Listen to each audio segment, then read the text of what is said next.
The Crew Motorfest has an ever-changing vehicle lineup, and because of that, the meta tends to shift every few months. This video, although not groundbreaking, will provide you with some current meta information as we wind down Season 5, and it also provide the tunes for all of those cars and give you an idea of how the cars added in Season 5 stack up. Let's go!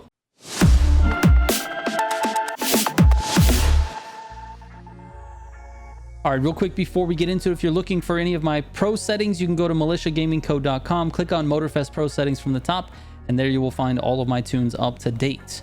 All right, as you could probably tell from that intro, I've changed the format for this Grand Race meta video. There really hasn't been enough changes to the meta this season to warrant an entire video focused only on the new additions.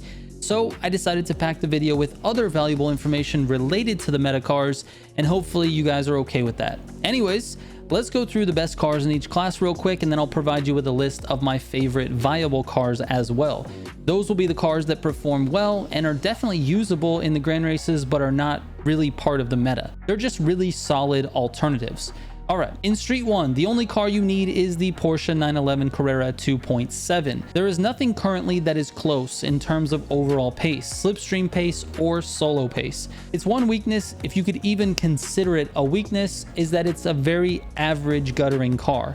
The Audi RS2 is a much better car for gutter turns and hairpins, but it loses out on the straights. In Street 2, there are a couple of options. Right now, the Street 2 routes really favor the F40, so if I had to pick only one, the F40 would be that one. The Porsche 911 993 is a close second though.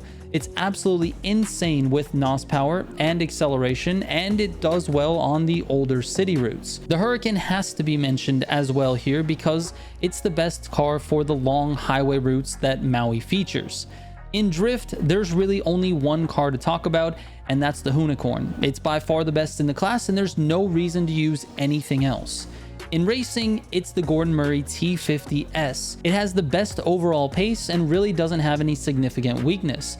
If you want to nitpick it though, it doesn't absorb bumps very well and tends to be a little bit lift happy, which can cause momentary loss of steering, but the places where this happens are far and few between, and they're very avoidable with proper lines and good driving. The Gallardo Super Trofeo must be mentioned here as a special use car simply because of its top speed abilities. It's my choice on the longer highway routes for sure. In Hyper, it's hands down the Agera R. If you are losing while driving an Agera R, it is a skill issue, and it's an issue that you and I actually have in common. This car is the hardest car to drive in the game, but it's got the highest potential, so don't feel bad about not doing well with it, and also don't kill me, the messenger. It's the fastest car in Hyper. Now, if you're not a fan of the Agera R, the rest of the hypercar class is quite competitive, so take a look at my viable list in just a bit. In AGP, it's kind of a toss-up. The difference in performance in AGP cars is so small that you could really pick any of them and do okay. I prefer the gear ratios and handling of the RB14 or the Disruption Edition. I've been using that since launch basically, and I like the regular RB14 lately because the livery is editable and they're super similar. So again, you could probably use any of them and not be at a significant disadvantage. Now in motocross, it's the Yamaha YZ450F, and it's not really that close.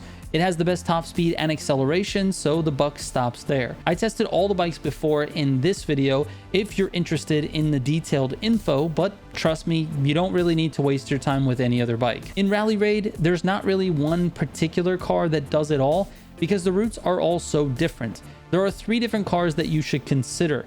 The Tacoma is great for long straights and bombing hills. The Porsche 959 is the best for handling and technical sections, and the BMW Z4 is sort of an all-arounder, but it isn't as good as the other two at the things that they do well. In rally, it's the Peugeot 205. It's literally the best in every aspect of rally racing in this game. It has no shortcomings, even though I think you could probably make an argument for certain cars that have either higher top speed or more grip. Outside of that though, I'd say the Countryman deserves an honorable mention for its stability in super rough rally raid type sections. And even though I didn't mention it, the C3 or the Delta S4 both are decent, just not quite as good as the Peugeot. In Monster, it's the Silverado because it's by far the fastest and it's the most controllable. Now, can you win with other cars in Monster? Of course. The biggest variable in Monster is staying on the track and not flipping over or being rammed in the first corner. If you can get out of that first corner clean, usually you'll do okay, and it really doesn't matter which one you're in. But if you want to go fast, the Silverado is the best option. I've done several independent tests with the monster trucks, and it just works better than everything else. And finally, for planes, it's the P-51 Mustang. It's by far the fastest plane in the game. Again, nothing really even comes close. All right, here is my list of viable cars for each class. Notice I didn't include the classes where the gap between the meta vehicle and the rest of the vehicles is just too big, like drift, motocross, monster, and planes. And once again, just so you can screenshot it, here are the meta vehicles and the special use vehicles for each class. Now, let's talk about the new cars that were added so far in Season 5. First of all, the cars added this season have all been in either Street 2 or Hypercar. Street 2 is probably the most competitive field in terms of like the cars that are just below the meta cars. So don't feel bad or upset if I didn't include your favorite car in my viable list. This list is literally just my own favorites that are decent. I could probably have included 30 cars in this list, but I just wanted to chop it off at around 10.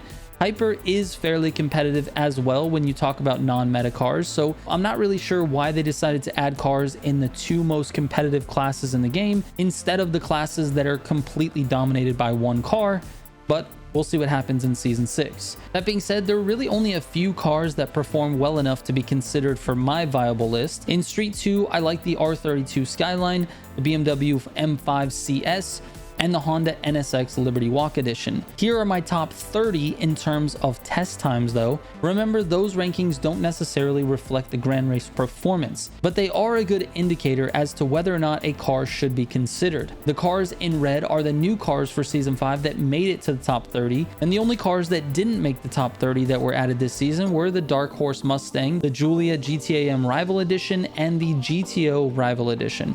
And to be honest, those cars aren't terrible either. They all made the top 50.